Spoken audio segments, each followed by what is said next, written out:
wabarakatuh. Halo anak-anak, selamat datang di video pembelajaran bersama saya Bu Yunita Anggraini.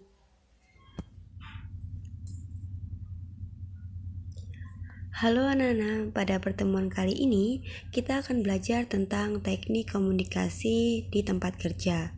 Sebelumnya, mari kita pelajari terlebih dahulu apa itu komunikasi. Nah, komunikasi dapat diartikan sebagai suatu proses pengiriman pesan atau simbol yang mengandung arti dari seorang komunikator atau pengirim pesan dengan tujuan tertentu.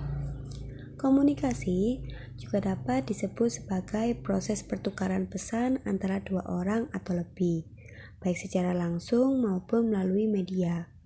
Media dimaksud bisa termasuk media cetak seperti koran, majalah, pamflet, banner, dan lain-lain, atau media elektronik seperti radio, televisi, dan internet. Lalu, bagaimana proses komunikasi itu berlangsung? Proses berlangsungnya komunikasi pada beberapa bentuk komunikasi tersebut pada dasarnya adalah sama, yaitu segala tahapan komunikasi mulai dari menciptakan informasi sampai dengan informasi tersebut dapat dipahami oleh komunikan atau si penerima pesan. Apabila komunikan dapat memahami pesan yang disampaikan, maka komunikasi tersebut dapat dikatakan sebagai komunikasi yang efektif. Komunikasi yang efektif dibangun oleh keseimbangan komponen-komponen yang terlibat dalam proses komunikasi tersebut. Lalu, apa saja sih unsur-unsur atau apa yang harus ada dalam komunikasi? Yang pertama, yaitu adalah komunikator atau pihak pengirim pesan. Nah, komunikator di sini bertindak sebagai penyampai pesan. Komunikator merupakan sumber informasi bagi komunikan, sehingga bagaimana komunikator mengirim sebuah pesan sangat mempengaruhi keberhasilan komunikasi. Dan bagaimana respon yang dihasilkan komunikan sangat ditentukan oleh kemampuan komunikator dalam menyampaikan pesan. Yang kedua adalah pesan atau informasi. Pesan di sini merupakan ide atau berita yang ingin disampaikan komunikator kepada komunikan. Pesan di sini bisa berupa kata, tulisan, gambar, atau yang lainnya. Pesan ini mengandung materi yang ditujukan untuk mempengaruhi atau mengubah komunikan. Selanjutnya adalah media atau saluran. Media di sini digunakan komunikator untuk menyampaikan sebuah pesan. Dalam komunikasi, pesan akan diterima oleh panca indera manusia. Lalu selanjutnya diproses dalam pikirannya dan kemudian menghasilkan sebuah feedback atau respon. Bagaimana yang disampaikan oleh si komunikator dalam bentuk sebuah gambar dan suara biasanya akan lebih menarik daripada pesan yang hanya disampaikan lewat tulisan saja. Selanjutnya adalah komunikan atau penerima. Komunikan merupakan penerima pesan atau pihak yang menjadi sasaran dalam komunikasi. Target yang ditentukan oleh komunikator untuk menerima pesan yang disampaikannya. Komunikan bisa seorang individu, kelompok, organisasi, atau yang lain. Komunikan mempunyai tanggung jawab untuk dapat memahami apa yang disampaikan oleh komunikator. Untuk itu, seorang komunikan yang baik harus memperhatikan apa yang disampaikan komunikator dengan baik. Selanjutnya adalah umpan balik atau respon, yakni bagaimana seorang komunikan menanggapi pesan yang telah diterimanya dari seorang komunikator. Sama seperti untuk keempat unsur yang lain, feedback atau umpan balik atau respon memegang peranan penting dalam tercapainya tujuan komunikasi. Nah, umpan balik atau respon ini akan mengukur apakah komunikasi ini berjalan dengan baik, apakah komunikan memahami pesan yang disampaikan, dan apakah tujuan komunikasi tercapai atau tidak. Yang terakhir adalah gangguan atau noise. Gangguan adalah suatu hal, getaran, atau gelombang yang mengganggu pengiriman pesan dalam proses komunikasi. Nah, gangguan ini menyebabkan perbedaan antara pesan yang diterima oleh penerima dengan pesan yang dikirimkan oleh sumber atau si komunikator. Selanjutnya adalah fungsi komunikasi. Jadi, komunikasi ini tentu memiliki beberapa fungsi. Yang pertama adalah sebagai berfungsi mengirimkan pesan kepada pihak tertentu. Nah, salah satunya dapat menyampaikan pengetahuan, ide, atau gagasan yang memungkinkan terjadinya transfer ilmu dari seseorang kepada seseorang yang lain.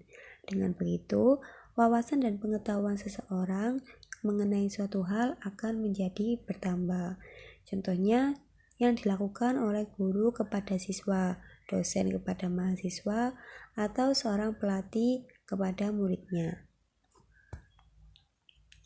Yang kedua, sebagai fungsi ekspresi atau wujud ekspresi dari perasaan terhadap suatu hal. Nah, komunikasi ekspresif ini cenderung memberikan manfaat dalam mengungkapkan perasaan seseorang. Cara berkomunikasinya pun tidak terbatas pada komunikasi lisan. Seseorang bisa menunjukkan perasaannya melalui media tertentu, seperti melalui lukisan.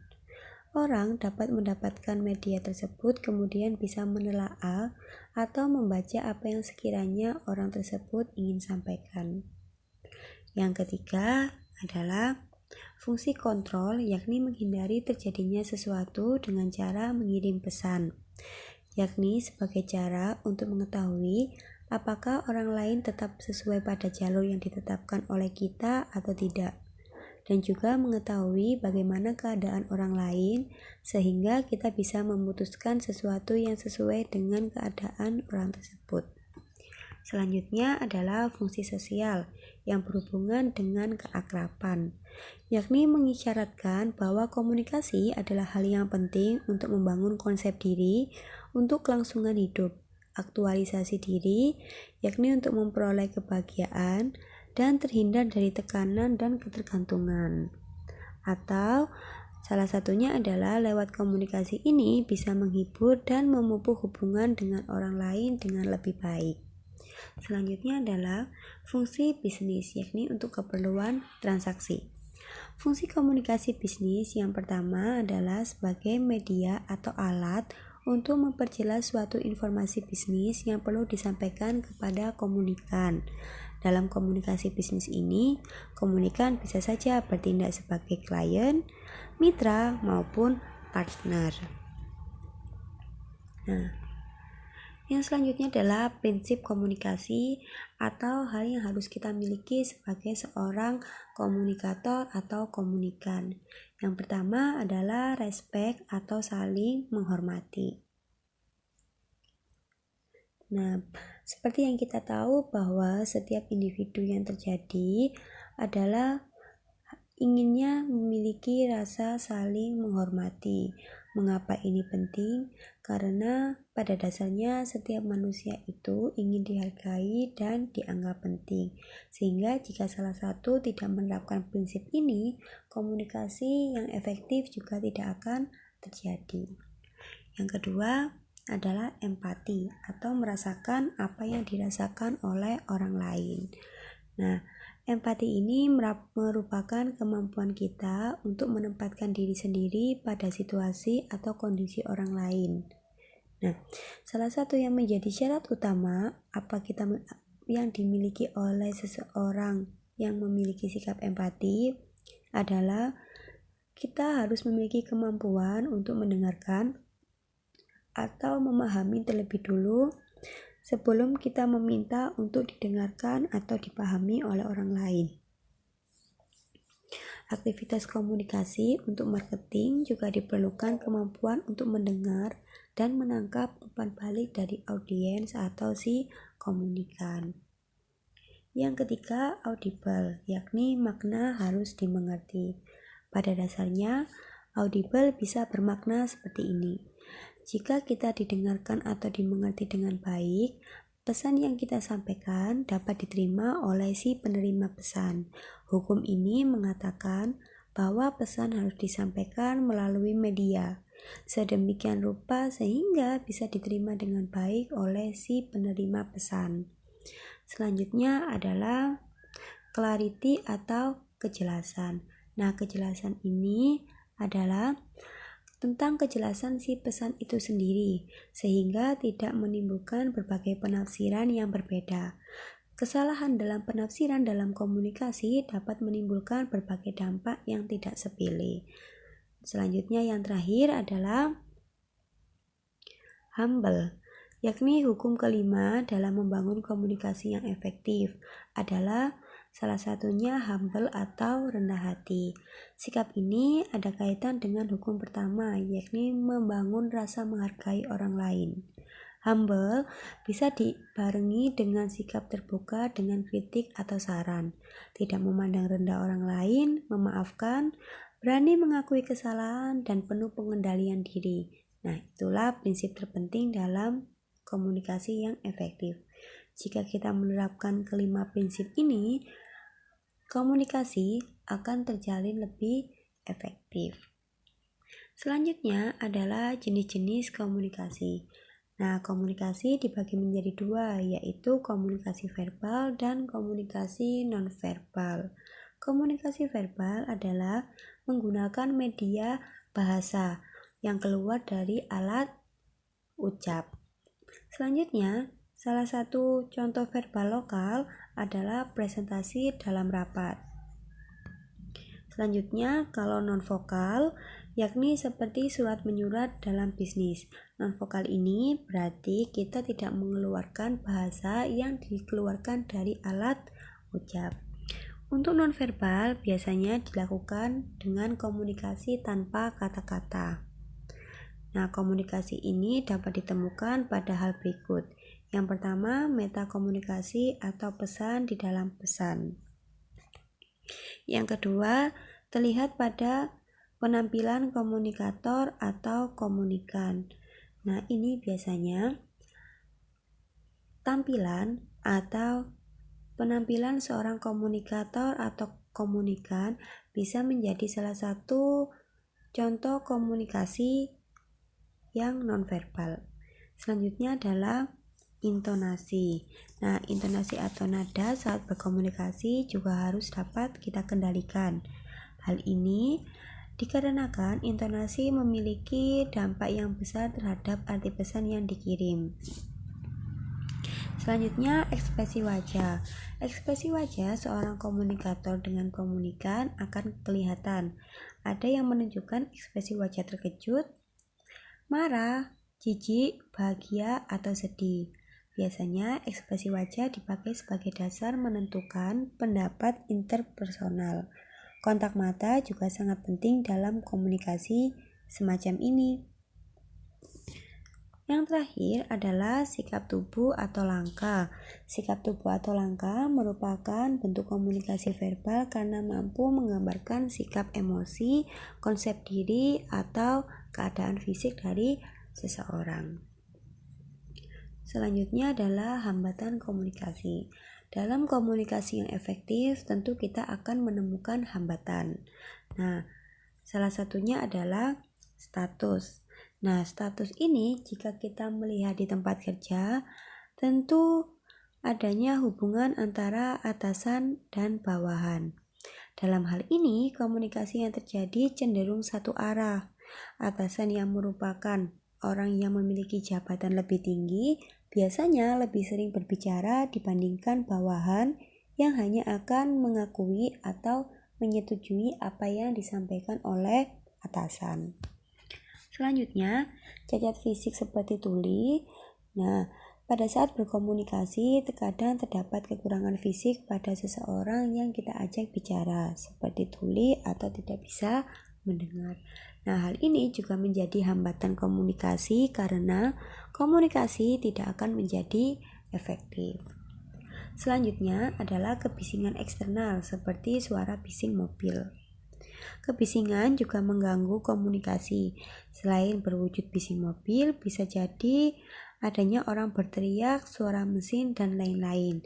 Hal ini menyebabkan biasanya penyampaian pesan tidak terlalu jelas diterima oleh si komunikan. Selanjutnya adalah bahasa atau jargon. Nah, bahasa yang berbeda terkadang juga menjadi hambatan. Seperti yang kita ketahui bahwa di dunia ini ada banyak sekali negara dengan bahasa yang berbeda-beda. Bahkan dalam satu negara pun terdapat banyak bahasa daerah atau bahasa nasional yang berbeda. Penggunaan bahasa yang berbeda terkadang menjadi hambatan dalam proses berkomunikasi. Misalnya, saat seorang turis asing dan petugas hotel yang tidak saling mengerti bahasanya. Nah, hal ini juga menjadikan hambatan dalam komunikasi. Selanjutnya, tekanan waktu atau tergesa-gesa atau berbicara sangat cepat juga menimbulkan risiko kesalahpahaman. Nah, pada saat komunikasi, jika seseorang berbicara dengan sangat cepat dan tergesa-gesa, percakapan hanya akan terjadi satu arah.